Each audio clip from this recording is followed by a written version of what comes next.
क्या पुणे में team India ने इंग्लैंड को रात दहाड़े लूट लिया? दुबे और हार्दिक पांड्या ने कल क्या कमाल की बैटिंग की है भाई साहब। शिवम दुबे तो आखिरी तक खेल कर गए हैं, लेकिन 20वें ओवर की चौथी गेंद उनके हेलमेट से टकराई। और जैसा कि आपने देखा होगा कि जब सर पर गेंद लगती है तो कंक्शन प्रोटोकॉल के तहत एक डॉक्टर बाहर आता ही है। डॉक्टर आया, उसने देखा, शिवम दुबे ने खेलना जारी रखा। लेकिन जब भारतीय गेंदबाजी का टाइम आया तो उस वक्त ये खबर आई कि शिवम दुबे को कंक्शन हुआ है और इस वजह से उनके रिप्लेसमेंट के तौर पर हर्षित राणा टीम में शामिल हो गए।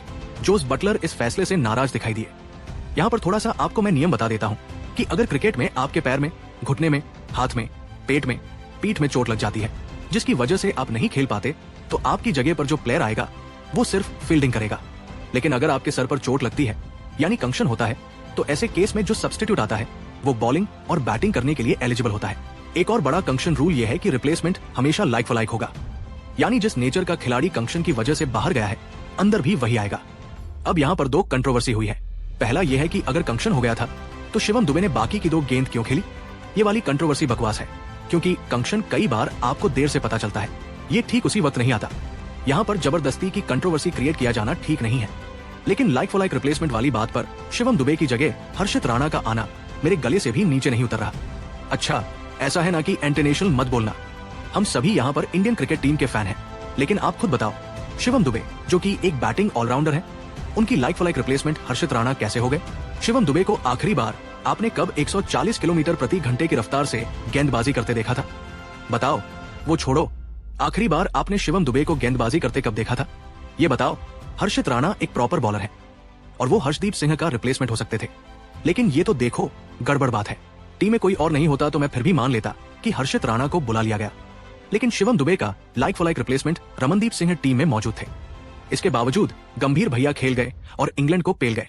आपके हिसाब से क्या ये बात सही थी? कमेंट करके बताना और क्रिकेट फैन की तरह बताना। अगर हमारे साथ ये हुआ होता तो क्या हम ऐसे चुप बैठे होते? तब तक मैं आपको कल हुए मैच की पूरी रिपोर्ट दे देता हूँ। ठीक है, मैच शुरू हुआ तो इंग्लैंड ने टॉस जीता और हम समझ गए कि इंग्लैंड के कप्तान जोस बटलर हवन करवा के आए हैं। टॉस जीतने के बाद उन्होंने अपनी तमन्ना पूरी की और पहले गेंदबाजी करने का फैसला किया, यानी पहली बार टीम इंडिया को बैटिंग करने के लिए आना पड़ा इस सीरीज में। और आते ही हमारी पोल खुल गई। दूसरे ही ओवर में इंग्लैंड के साकिब महमूद ने हमें 8-3 का झटका दिया। एक ही ओवर में 3 विकेट निकाल लिए। इसमें पहला विकेट था संजू सैमसन का। हम चाहते थे कि संजू भाई कंसिस्टेंट हो जाए, लेकिन संजू भाई आउट होने के पैटर्न में कंसिस्टेंट हो गए हैं। खेलने के पैटर्न में नहीं, तेज गेंद खेलने बैकफुट पर जाते हैं और फिर फील्डर को कैचिंग प्रैक्टिस करवाकर आउट हो जाते हैं। दूसरा विकेट था तिलक वर्मा का, जिनकी इतनी ज्यादा तारीफ हो गई कि उनको हेलमेट पर नींबू मिर्ची बांधकर आना चाहिए क्योंकि नजर लग गई है। और तीसरा विकेट था कैप्टन सूर्य कुमार यादव का, जिनको अखबार में खोया पाया। विभाग में एडवर्टाइजमेंट दे देनी चाहिए कि उनकी फॉर्म जहां कहीं भी खो गई हो वापस आ जाए, कोई कुछ नहीं कहेगा। साकिब महमूद के इस ओवर की वजह से हमारा सारा प्लान ऊपर नीचे हो गया।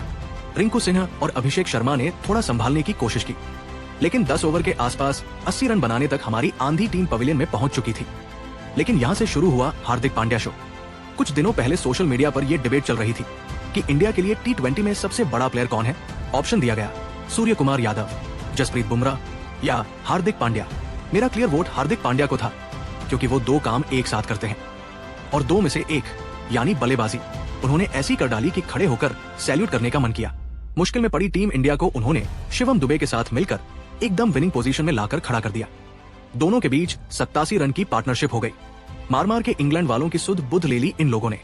दोनों ने अपनी अपनी हाफ सेंचुरी पूरी की और 20 ओवर के बाद टीम इंडिया 181 बनाने में कामयाब हो गई। बोले तो दोनों भाई, दोनों तबाही मचा दी। बड़ी अच्छी बात कही है। जवाब में इंग्लैंड वालों ने ऐसी शुरुआत की जैसे 1947 में भगाने का बदला ले रहे हों। जोस बटलर और फिल सॉल्ट ने इंग्लैंड को एक्सप्रेस शुरुआत दी। पावर प्ले में 10 रन प्रति ओवर से भी ज्यादा रन बनाए। लेकिन फिर विश्नोई समाज के एक और लड़के ने जिम्मेदारी ली। इस बार लड़के का नाम रवि बिश्नोई निकला और इंडिया को विकेट लेकर दिया। उसने यहीं से भाई साहब इंग्लैंड की टीम बिखरना शुरू हो गई और यहीं पर गंभीर भाई खेल गए। कंक्शन सब्स्टिट्यूट के रूप में आए हर्षित राणा ने इंग्लैंड वालों से माफी मंगवा ली। इंग्लैंड वालों का शिवम दुबे को बाउंसर मारना भारी पड़ गया। एक हैरी ब्रुक थे, जिनको शायद पुणे में पोल्यूशन नहीं मिला, इसलिए उन्होंने हाफ सेंचुरी लगा दी। लेकिन हर्षित राणा के आगे कोई बोल सकता है क्या? हर्षित भाई ने कंक्शन वाले रूल का फुल फायदा उठाया और गंभीर तक को खुश करके चले गए। एक वक्त पर बड़े आराम से टारगेट चेस करने वाली इंग्लैंड 166 पर क्या हो गई? राहुल जी, और इंडिया को 15 रन से जीत हासिल हुई। इसी के साथ टीम इंडिया ये सीरीज जीत गई है और घर पर लगातार 17-20 सीरीज हमने जीती है। लेकिन बड़ा सवाल अभी भी यही है कि क्या इंडिया की तरफ से, गंभीर की तरफ से, हम सब की तरफ से चीटिंग हुई है? क्या जो भी आपको लगता है कमेंट करके बताना, और क्रिकेट फैन की तरह बताना। अगर हमारे साथ ये हुआ होता तो क्या हम ऐसे चुप बैठे होते?